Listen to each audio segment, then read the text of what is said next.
Pues muy bienvenidos y muchas gracias por acompañarnos. Bienvenidos a un nuevo programa de Psiquiatría Today. Ya saben, el podcast de divulgación médico-sanitaria dirigido a psiquiatras, patrocinado por Adamed Laboratorios. Les recuerdo que todos los programas de Psiquiatría Today se pueden escuchar en la web Adamed TV Profesionales, concretamente profesionales.adamedtv.com. Como saben, la dinámica del programa de este podcast es que en cada día profundizamos en un tema de interés, en un tema de actualidad para los profesionales de la psiquiatría. Como siempre, nos hace de maestro de ceremonias nuestro querido amigo y colaborador habitual, el profesor, el doctor Miguel Álvarez de Mon González. El doctor Álvarez de Mon es médico especialista en psiquiatría adjunto en el Hospital Infanta Leonor de Madrid, profesor investigador de la Universidad de Alcalá. Don Miguel, doctor Álvarez de Mon, bienvenido y gracias por acompañarnos un día más.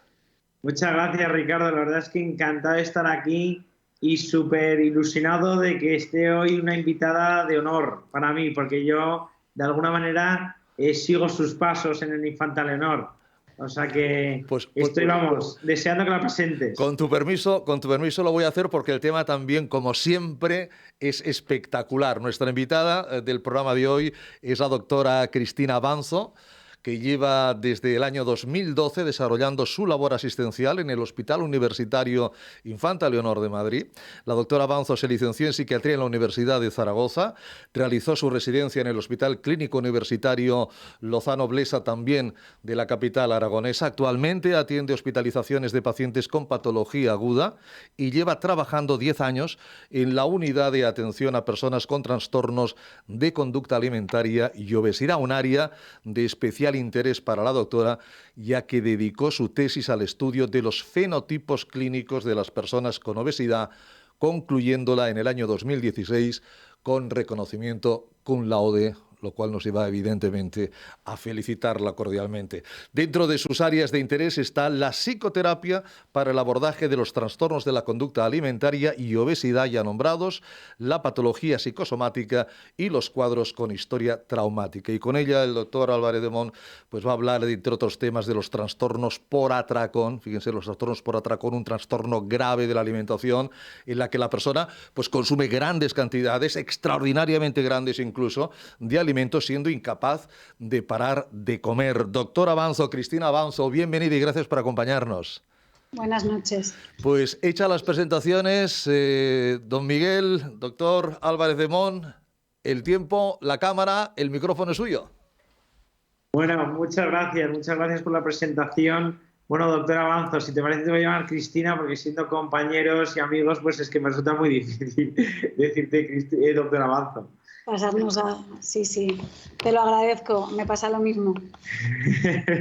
Bueno, Cristina, pues de alguna manera yo creo que de la introducción que ha hecho Ricardo, yo creo que lo que más llama la atención, porque es extremadamente infrecuente, es que ejerciendo ya en el Infanta Leonor y estando en plena vorágine asistencial, fuiste capaz de hacer la tesis doctoral y no solo fuiste capaz, sino que sacaste la calificación cum laude, ¿no? O sea, que lo primero que te quería preguntar, porque me parece llamativo y sobre todo me parece que puede ser interesante para nuestros oyentes, pues es preguntarte cómo compaginaste tu labor asistencial, que hay gran presión asistencial, cómo la compaginaste con la realización de la tesis.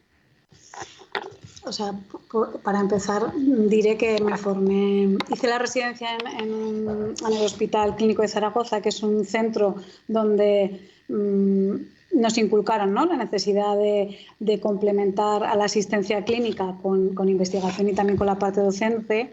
Y es verdad que me considero eminentemente clínica, o sea, disfruto un montón de la atención directa con pacientes, pero la investigación específica nos ayuda a ser más eficaces en los tratamientos, ¿no? Y me parece que desde mi perspectiva nos aporta valor en lo asistencial. Entonces, desde ese planteamiento, pues ya en la residencia empecé a hacer la formación exigida en aquel momento por el plan antiguo, que era la suficiencia investigadora y los cursos formativos de doctorado. Y ya cuando me asenté en un área específica de interés, como era el tema de atender a las personas con trastornos de alimentación y obesidad, bueno, pues quise dedicar un espacio de estudio y de abordaje de la investigación de lo que yo veía en mi asistencia clínica diaria. De tal manera que, bueno, aproveché la experiencia clínica que iba recopilando de ver a mis pacientes a diario y lo intenté plasmar en un estudio más serio, ¿no? Eso es súper interesante porque de alguna manera lo que has conseguido, lo que conseguiste es, ¿no?, linkar o unir tu actividad asistencial con tu actividad investigadora, ¿no? O sea, había una clara relación. O sea, para mí como que sería muy difícil separarlo, ¿no? Supongo que por mi condición me considero sobre todo clínica. También me ayudó que en este centro hay compañeros que habían iniciado un abordaje específico, que había un grupo de investigación liderado por Quintero y me sumé a ello, ¿no? Pero es cierto que el ahondar en la atención a trastorno por atracón, a estas personas, me ayudó el hecho de acompañarlo de la clínica, ¿no? Y ¿qué ayuda? Bueno, pues que ves mucho más clara la utilidad que va a tener esa tesis y la aplicabilidad en tu día a día, ¿no? Tienen cara. Eso sería una gran satisfacción. Eso yo creo que sería una gran satisfacción, me imagino. Yo me acuerdo que cuando llegué a Infanta Leonor, bueno, yo llegué en 2019, como tú bien sabes, pero a la consulta ya en diciembre de 2020, ¿no? Yo ya perdí la noción del tiempo, pero bueno. Yo me acuerdo que... 21, yo creo, ¿no?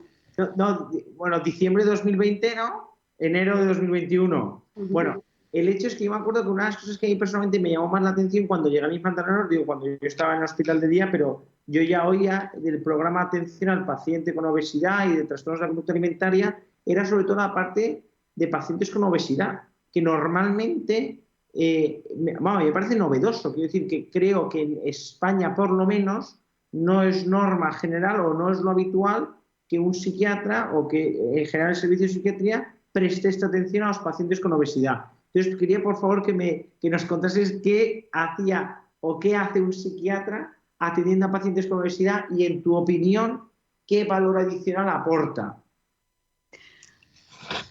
Ahora mismo entendemos, ¿no?, cómo la obesidad se ha convertido en un problema de salud pública, pero es verdad que es un problema complejísimo y a día de hoy no hemos sido capaz la comunidad científica de resolverlo, porque las tasas van a más, las previsiones a 30 años salen absolutamente disparadas, ¿no? Entonces, ya la literatura, determinadas sociedades, como la Sociedad Española de Atención a la Obesidad, por ejemplo, a nivel internacional podemos hablar, ¿no?, de los cardiólogos estadounidenses, todos ellos llevan ya una década prácticamente planteando la inclusión del abordaje, de la evaluación de la dimensión más psicológica, psiquiátrica de estos pacientes.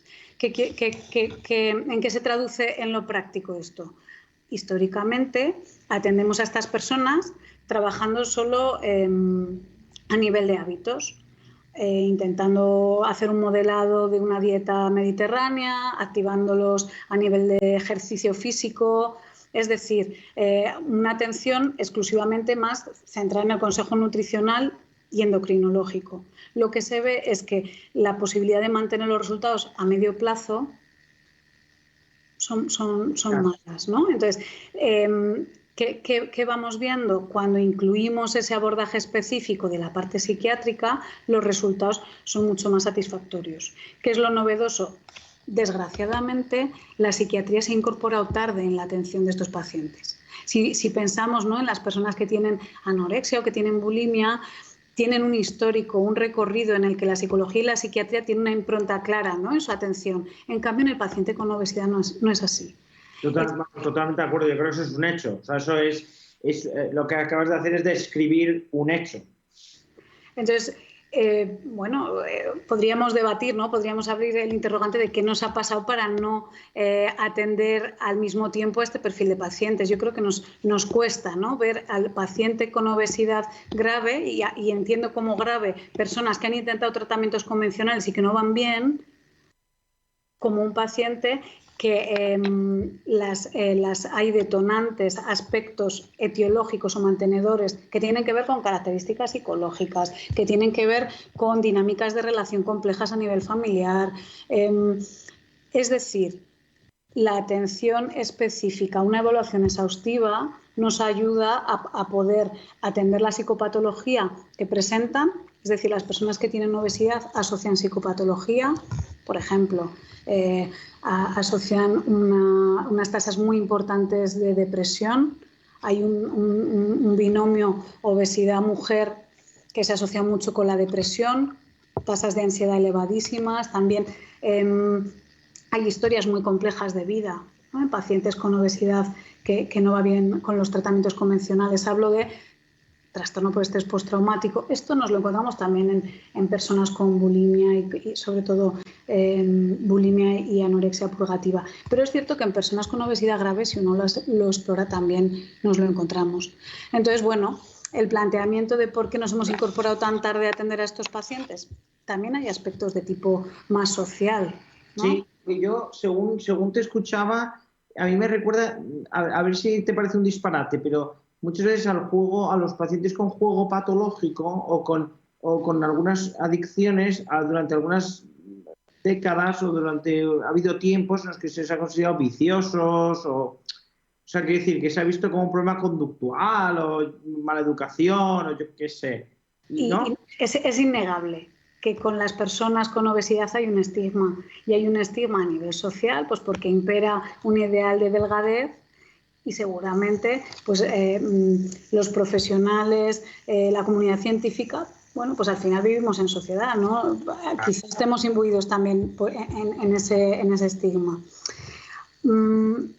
Bueno, por hablar de futuro, yo creo que es necesario, indispensable, que los psicólogos, psiquiatras estemos incluidos en los abordajes multidisciplinares, porque en los últimos años sí que era exigible, por ejemplo, antes de hacer las cirugías bariátricas en los obesos mórbidos, que se hiciese una evaluación, ¿no? Que descartase patología psiquiátrica que pudiese complicar la cirugía, pero es cierto que no hay unidades de equipos multidisciplinares establecidas, es lo que planteabas, de ahí lo novedoso del programa del hospital, ¿no? Si nos vamos en Madrid hay un par de equipos que pueden hacer un abordaje más específico, pero en general es reciente, ¿no? Incluso en hospitales de día que atienden personas con trastornos de alimentación, es reciente cuando han incluido estos pacientes con obesidad grave.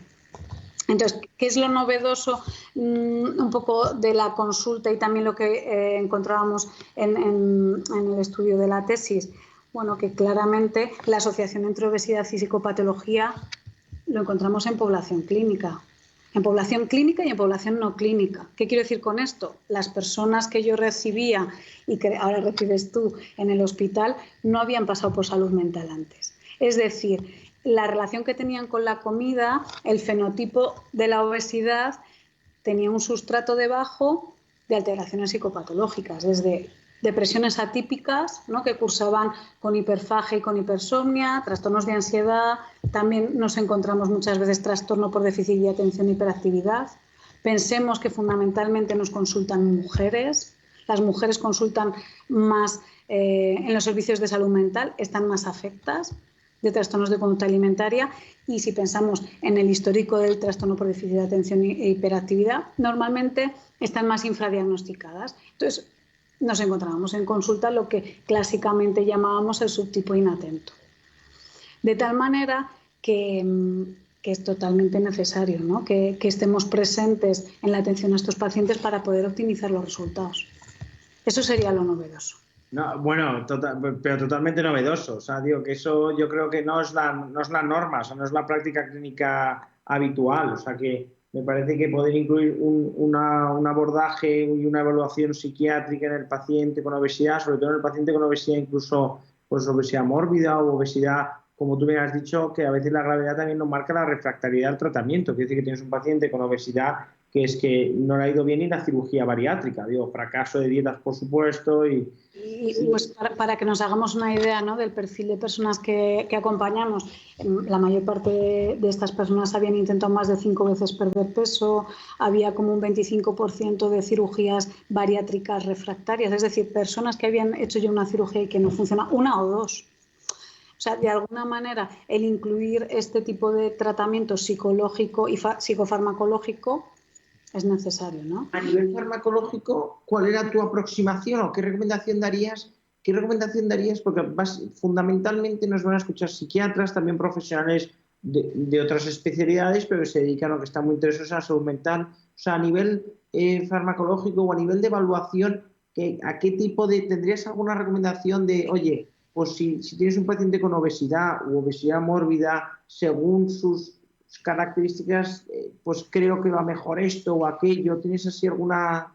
Sí, si te parece, lo podemos plantear. Primero vamos a dibujar los perfiles clínicos. Es decir, sabemos que es una aproximación teórica y que luego al paciente hay que verlo de forma personal y que no responde a cuadros cerrados, pero es cierto que te explica muchas cosas. Si tú el primer día ya evalúas paciente con obesidad, con o sin atracones, ¿no? Ricardo al inicio nos aproximaba a la definición del trastorno por atracones, y es cierto que estamos hablando de que entre el 9 y el 50% de los pacientes con obesidad grave tienen atracones. En la consulta lo encontrábamos en el 41%. Esta es la primera diferencia. Cuando me acerco a una persona con obesidad resistente a tratamiento convencional, ¿tiene un trastorno por atracones comórbido o no lo tiene? Esa sería una diferencia, ¿no? ¿Qué nos tenemos que fijar? Sabemos que para diagnosticar de trastorno por atracones, la sensación, la experiencia de descontrol es un síntoma nuclear. Esto hay que explorarlo, porque muchas veces las personas vienen con una experiencia de que tienen atracones y a lo mejor tener un atracón es cenar un sándwich de pollo. Quiero decir que muchas veces el detonante de los atracones es la restricción de la ingesta severa. Entonces, como que hay que evaluar muy bien si tenemos el trastorno por atracones, y luego dibujaría 3 perfiles clínicos. Se puede, digamos, afinar más, pero así lanzaríamos la propuesta de que hay un comedor emocional, es decir, hay personas que utilizan la comida como mitigador de experiencias internas, es decir, responden a calmar ansiedad, calmar tristeza, a experiencias de soledad. Esto, la verdad que a nivel ya, o sea, claro, obviamente los pacientes que atendemos en la consulta son, obviamente, pues son variantes más patológicas, más graves, pero yo creo que en esto ahora lo que vas a describir a continuación, muchos o algunos nos sentimos identificados, al menos o parcialmente, ¿no? Porque ¿quién no ha disfrutado, o sea, quién no se ha comprado un capricho alimentario después de un saliente de guardia o un día que ha tenido un disgusto? O sea, que de alguna manera, esto que describes tú, creo que hay espectros de gravedad, pero que muchos nos podemos sentir identificados con algunos puntos que describes. Totalmente de acuerdo. O sea, que de alguna manera la comida, según qué alimentos, producen una gratificación en el circuito de recompensa, en el tuyo, en el mío y en el de todos, ¿no? El tema es que yo sistemáticamente busco premiarme o busco calmarme exclusivamente con la comida, y esto me está suponiendo un problema de salud física, un disconfort, experiencias de vergüenza, de culpa, ¿no? Entonces, ¿qué psicopatología vamos a encontrar en estas personas que tienen un perfil emocional? La que nombrábamos antes. Depresiones atípicas. Hay autores que hablan de que hay un síndrome anímico metabólico, es decir, que no vas a encontrar descripciones del DSM, ¿no?, de la depresión mayor, porque precisamente ese uso de la comida inadecuado amortigua lo depresivo. Si pensamos en pandemia... O sea, salvando las distancias, pero me recuerda muchas veces cuando tú refieres a un paciente con dependencia al alcohol, a veces, muchas veces lo que hay es, bueno, pues enmascara síntomas. Digo, hay diferencias, obviamente, pero... Pero sí que cumple una función de mitigar la sintomatología depresiva de base, ¿no? Entonces, qué interesante es que podamos diagnosticar esto, porque claramente vamos a ayudar a que la depresión se resuelva y a que el manejo con la comida sea diferente, ¿no? ¿Cuántas personas nos encontramos en consulta que muchas veces intentan la dieta y la dejan al poquito porque te describen claramente que se ponen irritables y que se ponen tristes? Sí, esto... Tenemos que trabajar estrategias alternativas. Muchas veces no echas de menos, o sea, no te das cuenta del papel que juega algo en tu vida o el rol que juega hasta que te lo quitan, ¿no? O sea, digo que muchas veces no te das cuenta diciendo, madre mía, esto me ayudaba a compensar o me regulaba de esta manera o de aquella. Muchas veces es una forma de calmarme, de premiarme, personas que tienen una vida muy exigente, incluso con mucha competitividad laboral o con poquito tiempo, que al final del día el espacio de calma o de refugio o de mimo es comerme un dulce, tomarme un donus, etc. Este sería el perfil de comedor emocional. ¿Con qué vamos a manejar a nivel psicofarmacológico estos pacientes? Bueno, los antidepresivos pueden aportar valor. Históricamente, la fluoxetina es un clásico que está indicado sobre ingestas y que también la FDA lo indicó hace mucho tiempo. Es cierto que nos ayuda a modular el apetito, pero hay otras moléculas, ¿no? Como puede ser la vortioxetina, que tiene un efecto a nivel cognitivo interesante. Hay otras moléculas como por ejemplo la gomelatina, que me parece que es muy respetuoso con el apetito y nos aporta valor en cuanto al sueño. No perdamos de vista que son pacientes con un montón de patología somática asociada. O sea, el 30% de la consulta tenía síndrome de apnea obstructiva del sueño. No podemos utilizar benzodiazepinas. Quiero decir, también el utilizar los psicofármacos para ayudarnos en otros campos, ¿no? La lamotrigina es algo que yo utilizo cuando me encuentro depresiones atípicas y es cierto que está poco recogida en la bibliografía científica. Sí, tiene indicación en trastorno depresivo recurrente, pero... Exacto, ¿no?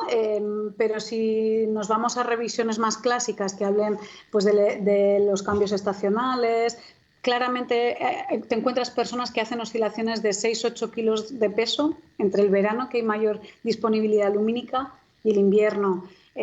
Claramente ves personas que en los periodos de otoño y primavera se remueve lo anímico. Vale, pues tengamos eso en mente, ¿no? Entonces, tendríamos esta foto del perfil emocional. Luego nos encontraríamos un perfil más de tipo impulsivo, entendiendo la impulsividad como un rasgo, es decir, no mido las consecuencias que tiene la ingesta como acto impulsivo me cuesta a nivel de funciones frontales inhibir este acto de comer y tengo unas consecuencias para la salud. Imaginémonos pacientes que, por ejemplo, asocian diabetes y siguen teniendo atracones de dulces. Claramente ellos conocen el riesgo que tiene a nivel físico. El podcast anterior ha sido en este caso hemos invitado a un endocrino y muchas veces digo que como nos ha repasado un poco el síndrome metabólico, diciendo, esto que dices me parece muy importante, diciendo, a pesar del perjuicio que está suponiendo para su salud, porque a lo mejor ciertas transgresiones no son lo mismo para un paciente que tiene diabetes que para el que no las tiene. Digo que es como si eres alérgico y tomas un cacahuete, diciendo, no es lo mismo que tú o yo nos tomemos un cacahuete a que alguien que tiene una alergia la tome. Entonces es verdad que si tú tienes ya un síndrome metabólico, si tú ya tienes ya patología cardiovascular y tal, pues claro, es más grave, que si has tenido un infarto y sigues con factores de riesgo, pues es de alguna manera... Y de hecho, fíjate, Miguel, que lo que vemos es que las personas que tienen atracones, aunque tengan una obesidad menos severa, un índice de masa corporal más bajito, a medio plazo tienen mucho más riesgo. Entonces, este sería el perfil impulsivo. En este caso me apoyo mucho de antiimpulsivos como son el topiramato, la zonisamida, y luego nos quedaría el perfil adictivo, que allí vamos a utilizar fármacos que favorezcan la disponibilidad de dopamina, tratamientos para el TDAH y también algunos antidepresivos como el bupropión. Todo esto acompañado de abordaje multidisciplinar, psicoterapia y también terapia grupal. O sea, claro, claro, el podcast da por lo que da. Yo espero que esto sirva de aperitivo, ¿no? Y que algunos de los que nos estén escuchando quieran profundizar, porque efectivamente además la doctora Banzo, tú Cristina, en una cosa en la que además también tienes muchas formaciones en la parte psicoterapéutica. Lo que es que no nos da tiempo en 20 minutos a repasarlo todo. Pero bueno, yo te quiero agradecer, me parece que el repaso ha sido muy bueno, sobre todo yo me llevo como la viñeta clínica, o sea, me parece que eso es muy interesante para todos los que nos estén escuchando, digo, como la foto, una foto típica, una foto que nos pueda servir, ¿no? Como de modelo para tener en la cabeza. Y sobre todo yo creo que, bueno, pues la verdad es que el programa, bueno, tú has mencionado, ¿no? Que obviamente es trabajo de muchas personas, pero que era un programa absolutamente innovador. O sea que en ese sentido yo creo que todo lo que sea innovador y que marque la diferencia pues hay que estar orgulloso, ¿no? Y hay que favorecerlo. O sea que muchas gracias por contarnos. Gracias a ti, Miguel. Nos decía el doctor Álvarez de Mon que era el aperitivo. Nos falta el primer plato, el segundo plato, pero nos hemos dado un atracón de conocimiento, doctor Avanzo. Un gran atracón de conocimiento. Muchísimas gracias, Cristina. Ha sido un placer. Nos vemos en el próximo podcast. Muchísimas gracias a los dos. Ya saben que pueden enviarnos sus preguntas, sugerencias a contacto@psiquiatriatoday.com. Un tiempo de divulgación sobre temas relacionados con la psiquiatría, patrocinado por Adamed Laboratorios.